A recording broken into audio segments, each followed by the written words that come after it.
The closing documents for my sister's house were spread across my parents' dining room table like a celebration. Champagne flutes. A fruit tray my mother had driven 40 minutes to buy from the good grocery store.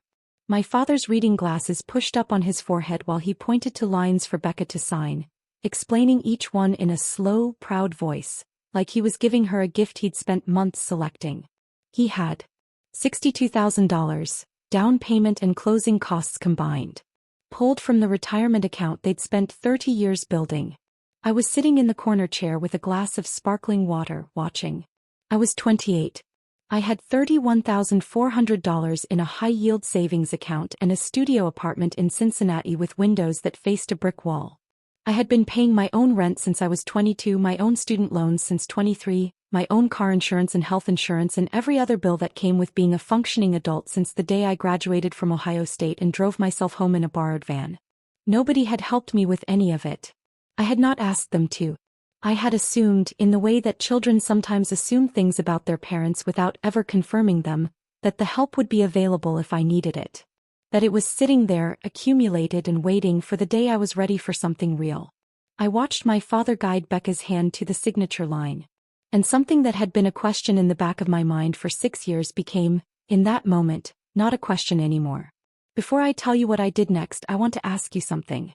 Has your family ever made you feel like your success was supposed to be self-funded while someone else's was a group project? Drop it in the comments. I read every single one. My name is Nadia. I'm 33 now.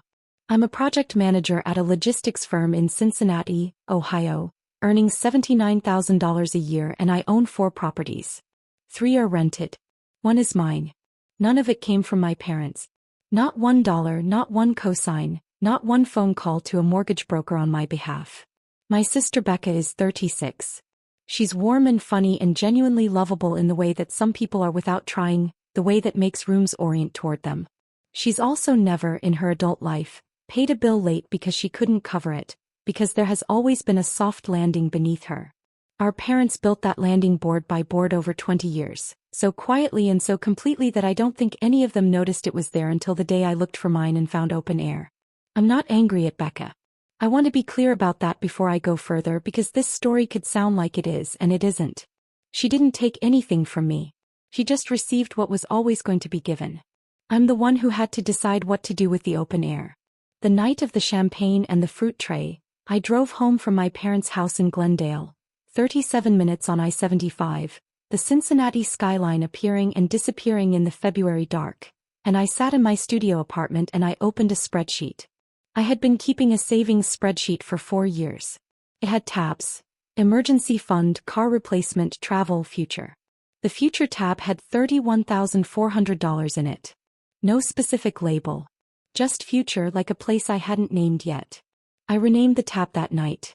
I typed the word property. Then I called my friend Dominique, who had bought a duplex in the North Side neighborhood of Cincinnati the previous year and rented the upper unit while living on the lower floor.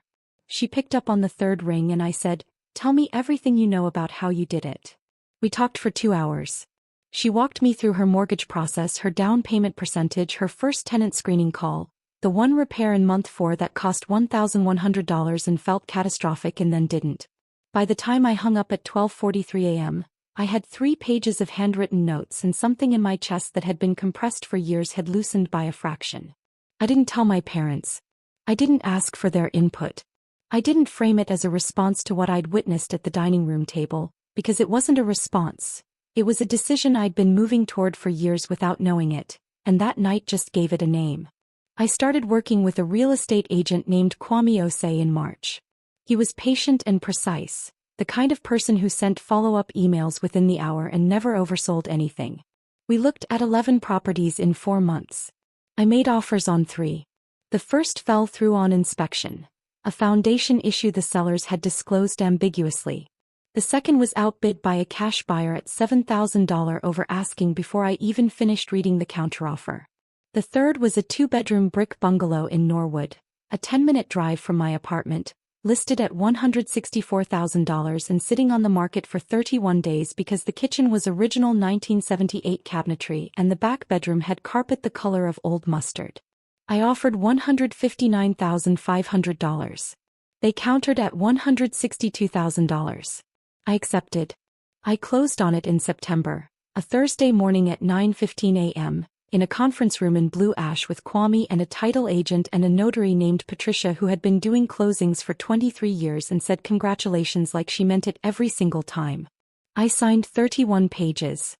I wrote a cashier's check for $28,400, down payment and costs, almost everything in the future tab, which left me $3,000 in reserve that I immediately stopped touching for any reason other than property emergencies. I drove to the Norwood bungalow alone afterward. I sat in the driveway for a while. The October light was thin and clean, the maple in the front yard already gone rust and orange, a few leaves stuck to the windshield. I put my hand flat on the steering wheel and I breathed. Then I went inside and figured out what the kitchen was going to cost. The answer, as it turned out, was $14,200 over 18 months, done in stages. Cabinets first, counters second, appliances last. I did the painting myself on 4 consecutive weekends in November, my arms aching by the second Sunday, my hair smelling like latex primer for a week. Dominique came on the third weekend and we painted the back bedroom together, and I pulled up the mustard carpet myself and found hardwood underneath that needed refinishing but existed, solid and real, waiting.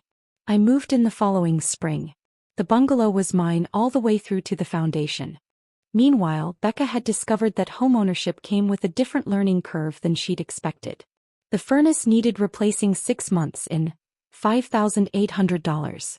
Her property taxes came in $1,200 higher than she'd budgeted.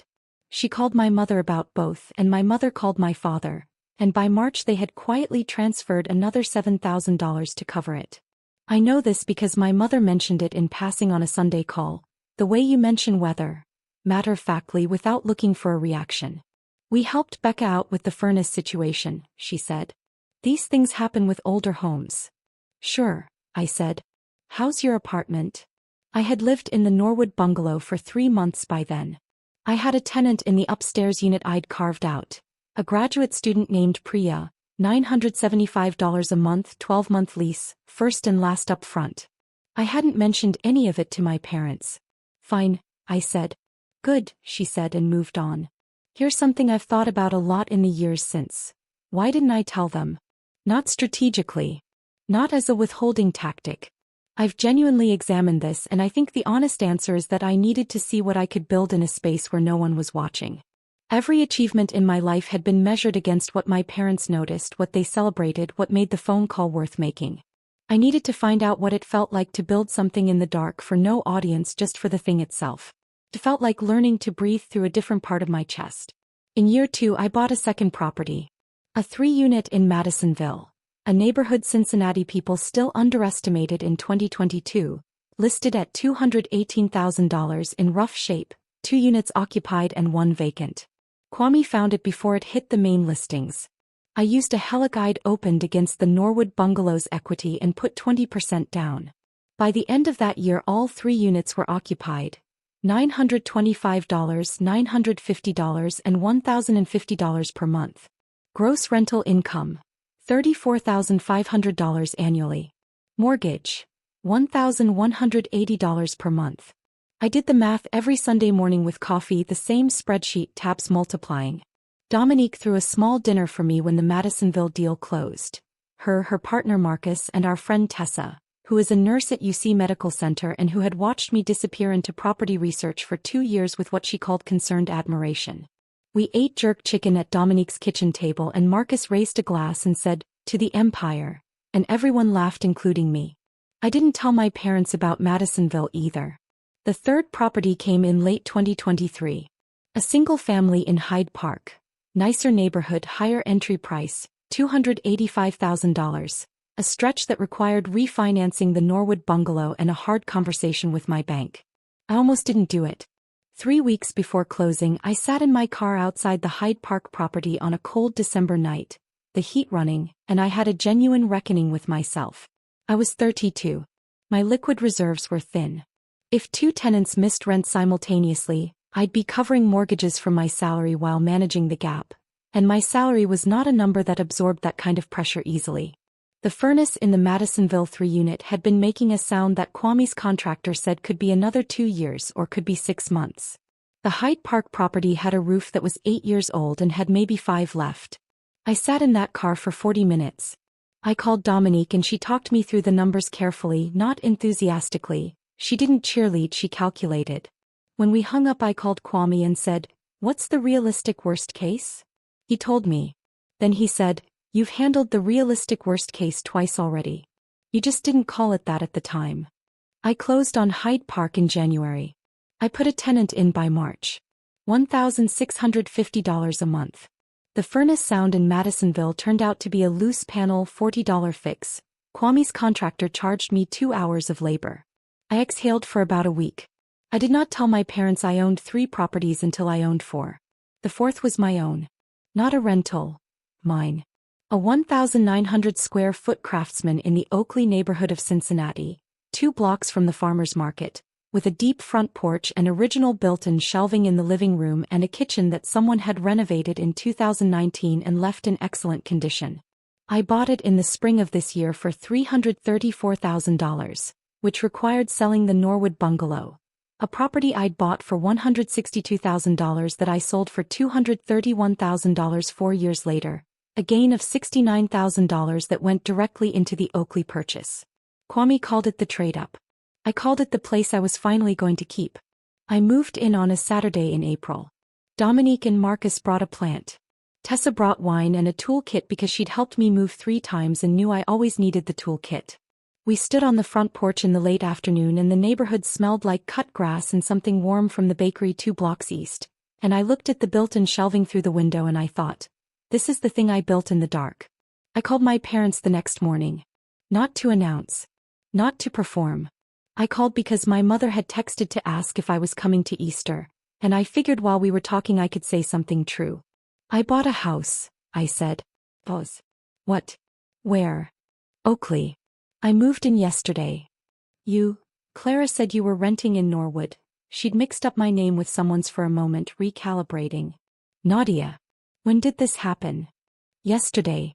But I've been in Norwood for 4 years. I owned that one. Another pause. Longer. You owned your apartment? It was a bungalow. I bought it in 2020 and rented out part of it. I sold it this year for the Oakley house. Silence. And I have a 3-unit in Madisonville and a single family in Hyde Park that I rent out. The silence on the line was a specific texture. Not angry, not joyful, not even surprised exactly. It was the sound of someone recalculating. Like a spreadsheet being resorted in real time. My father's voice came in the background. My mother must have put the phone against her shoulder because I could hear her saying something, explaining, and then he took the phone. You own 4 properties, he said. Not a question. Yes. By yourself. Yes. Pause. Then something I hadn't expected, he laughed. Not meanly. Just released. Nadia. Dad. Why didn't you tell us? I thought about that for a moment. I thought about the champagne flutes and the fruit tray and the $62,000 and his reading glasses pushed up on his forehead. I thought about the future tab on my spreadsheet and the mustard carpet and 40 minutes in a cold car in Hyde Park. I needed to figure it out, I said. He was quiet for a moment. Then very quietly he said, yeah. You did. Becca called me 3 weeks later. She'd heard from my mother, clearly, and she called on a Sunday afternoon when I was sanding a rough spot on the porch railing. The wood warm from the spring sun, fine grit on my palms. So you have like multiple houses now? She said. She wasn't unkind. She was just surprised in the slightly baffled way of someone encountering a version of a person they thought they fully knew. I said. 3 rentals and the one I live in. Which one do you live in? Oakley. And the others are, where? Norwood's sold. Madisonville and Hyde Park are rented. Pause. How did you even do that? I thought about Dominique's 2-hour phone call at 12:43 a.m. I thought about Kwame and his follow-up emails and his question about worst cases. I thought about Patricia the notary who said congratulations like she meant it. I thought about Tessa's toolkit and Marcus saying to the Empire and the $40 fix on the furnace panel. I didn't scream. I didn't gloat. I didn't make it what it could have been made into. I just kept going, I said. One at a time. She was quiet for a moment. I didn't know you were doing all of that. I know, I said. Nobody did. We talked for a little while after that. Easy, warm, the way Becca and I are when we're not inside the orbit of our parents' choices. Before she hung up, she said, "I'm genuinely proud of you, Nadia." I believed her. I still do. 3 things I know now that I needed to know at 22 driving myself home in a borrowed van. 1. Being left out as information. I spent years interpreting my parents' focus on Becca as a gap in their love for me. It wasn't that. It was a pattern established early and repeated, and patterns are not verdicts. They're just the thing that happens until you change the conditions. I changed the conditions. 2. Build in the dark. The years I spent not announcing, not seeking validation, not waiting for someone to celebrate each milestone. Those were the most productive years of my life. I built more in silence than I ever would have built with an audience. Attention is expensive. Quiet is free. 3. Figure it out, is the best thing anyone ever told me. I know that sounds like something I'm saying to be gracious. I mean it. The absence of the net is what taught me to land. I would not trade what I built for the $62,000. Not for any amount. Because the $62,000 would have bought me one house. The absence of it made me a person who knows how to buy for. Have you ever watched your family invest in a sibling's future while yours was labeled your problem to solve, and then solved it anyway? Tell me in the comments. Nadia. I figured it out. And then I kept figuring it out until I had something nobody could take away.